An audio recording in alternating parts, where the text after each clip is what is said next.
আসসালামু আলাইকুম, কেমন আছেন? আশা করি ভালো আছেন। আমরাও আল্লাহর রহমতে ভালো আছি।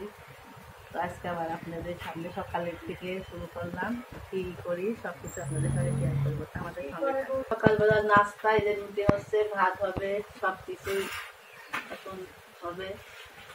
এখন আমি পুঁই শাক ভাজি করবো, তার জন্য পুঁই শাক কাটবো। এখন আমার বৌমা পুঁই শাক ভাজি খুব পছন্দ করে, ওই জন্য পুঁই শাকটাই বেশি ভাজি খাওয়া লাগে।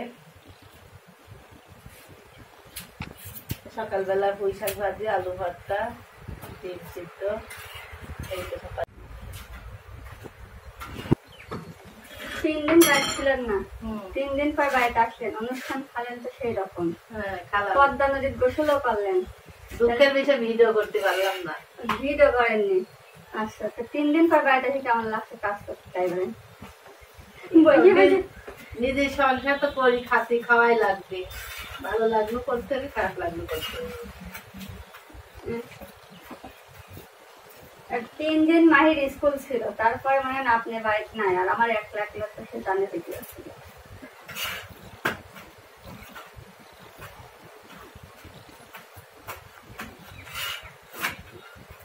ওদিন নামলাম, সবকিছুই করলাম, কিন্তু ভিডিও করা হলো না। এই দুঃখ মোবাইল আমার যায় বুঝছেন, নদীর পানি দেখি মনে হচ্ছে গোসল করেই যায়, গোসল করেই যায়। হেবি সুন্দর জায়গা হয়েছে আমার, রোদের জন্য মানে গান চলে এখন তাড়াতাড়ি।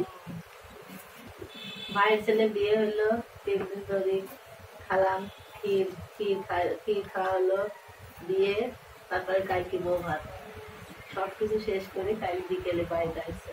গতকাল বিকেলে আজকে আবার কি জানো, থাকতে পারতেন ওই যে শরীরটা। তো শাক কোটা ধোয়া হয়ে গেছে, আমি এখন আগে সিদ্ধ করে নেব।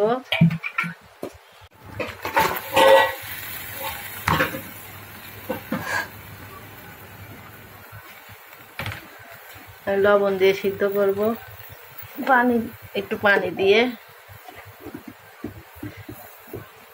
লবণ দেব।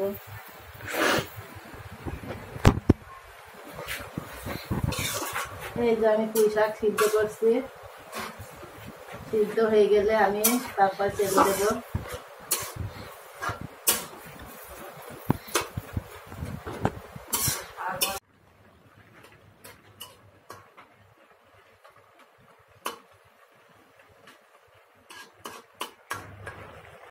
শাক তেলে দেওয়ার জন্য এখানে পেঁয়াজ আর কাঁচামরিচ ভেজে নিচ্ছে।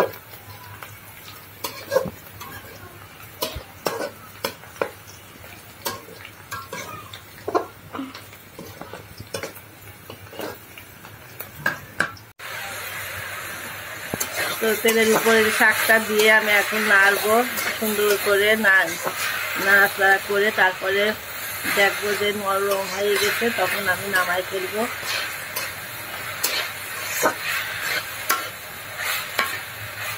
শাক শেষের দিকে আস্তে জালে ভাজতে হয়, ভাজলে খুব সুন্দর হয়। এই শাকটা খুব আমার বৌমা খুব পছন্দ করে, এই জন্য আমি পুঁই শাকটা খুব ভেজে দিই।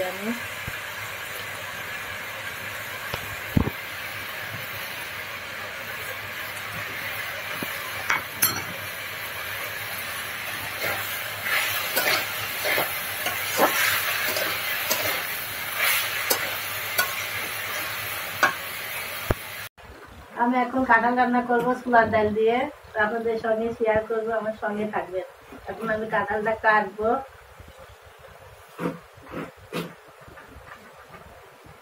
আসলে আটা এখনকার কাঁঠাল গুলো ভালো রান্না করার গুলো এবং বেশিটাকে নিয়ে হয়ে গেছে।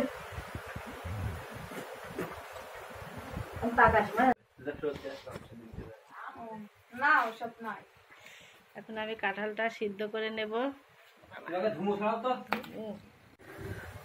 তো কাঁঠাল কোটা কমপ্লিট, এখন আমি কাঁঠালটা সিদ্ধ করে একটু ভাপ দিয়ে দেব, তারপরে রান্না করব।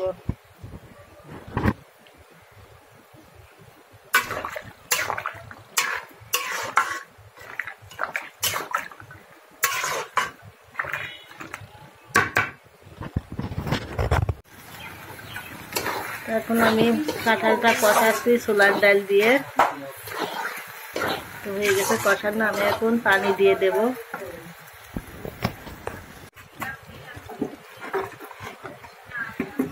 এখন আমি মাছ রান্না করবো, রুই মাছ আর কাঁঠাল রান্না। কাঁঠাল রান্না হয়ে গেছে, এখন আমি রুই মাছটা ভুনা করব।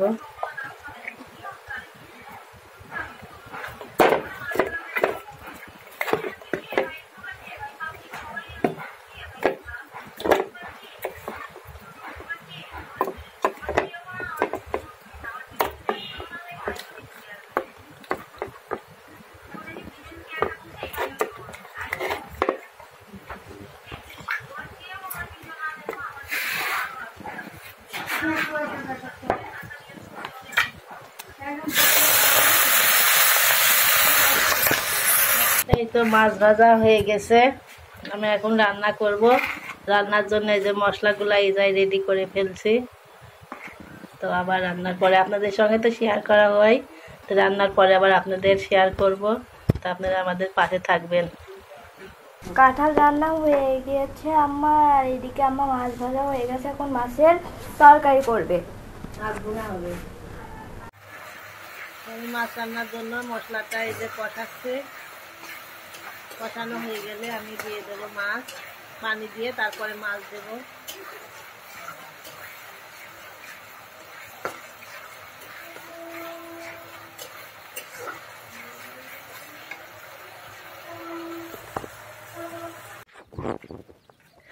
এই যে আমি চুলা বানাচ্ছি, চুলাটা কার হ্যাঁ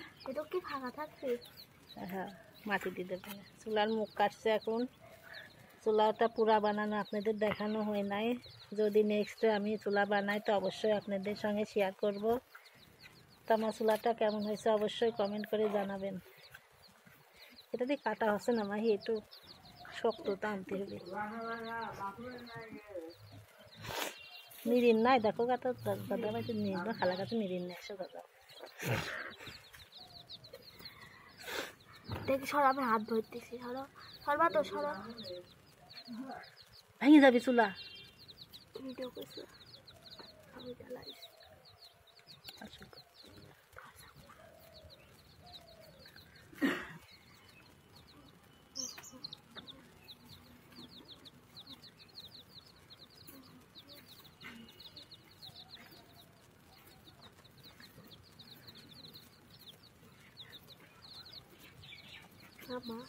আগেকার চুলাটা বড় ছিল না ছোট ছিল?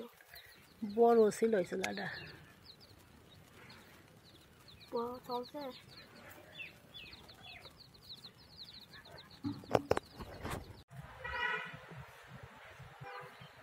এই যে সাদা সাদা দেখা যাচ্ছে, দেখেন ওইটে সবাই সব গাছের ডালে বসছে, খুব সুন্দর লাগছে।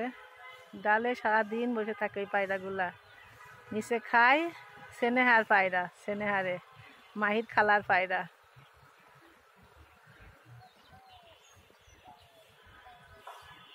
আমাদের বাড়ি থেকে রেল লাইন কত দূরে, আর সবাই বলে যে বাড়ি রেল লাইনের ধারে, অনেক কথা বলে। তো যাই হোক, যে যাই বলে বলুক, কোনো অসুবিধা নাই, কোনো সমস্যাও নাই। এবার আমাদের ওই মুকুল গাছটায় অনেক মুকুল আসছে, আপনাদের ভিডিও দেওয়া আছে। আমার ছেলে যে আম গাছ থেকে আম পাড়া হয়েছিল, সেই গাছে আবার মুকুল আসছে। যে আর গত বছর আসছিল না, এবার ভালো মুকুল আসছে। ওই যে দেখা যাচ্ছে পায়রার যে ডালে আছে তার ভিতর দিয়ে একটু যে দেখা যাচ্ছে ওই যে মুকুলগুলা।